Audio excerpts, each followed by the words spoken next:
ఓం శ్రీ గురుభ్యో నమ. ఓం శ్రీమాత్రే నమ.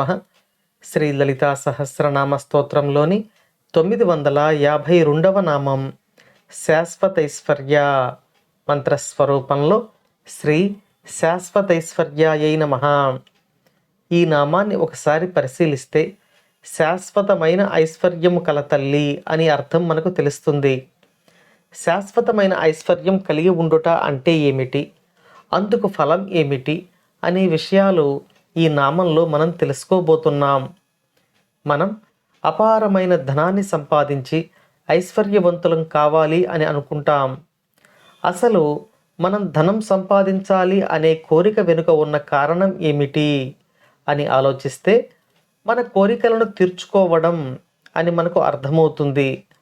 మన కోరికలు ధనంతో నెరవేర్చుకుంటూ ఉంటే ఆ ధనం కొంతకాలానికి నిండుకుంటుంది. ఇంకా ఇంకా మన కోరికలు పుడుతూనే ఉంటాయి.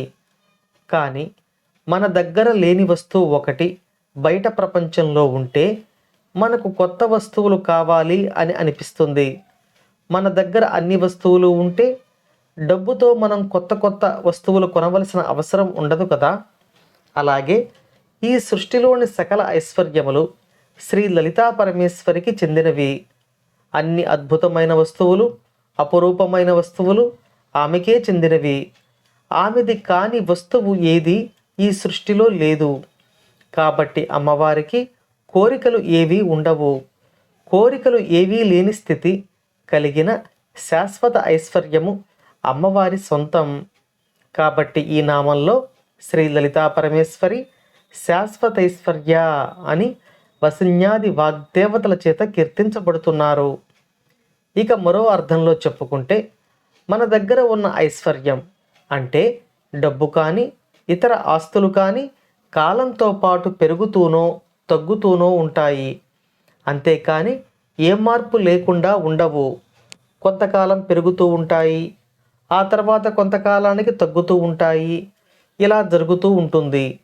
కానీ అమ్మవారి శాశ్వత ఐశ్వర్యం 3 కాలాలలోనూ అంటే భూత, భవిష్యత్తు, వర్తమానాలలో మార్పు లేనిదై ఉంటుంది.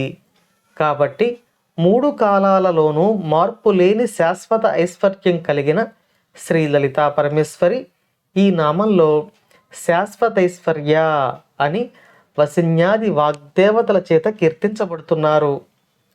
ఇక మరో అర్థంలో తీసుకుంటే ఏ జీవికైనా శాశ్వతమైన ఐశ్వర్యము అంటే మోక్షమును పొందడమే.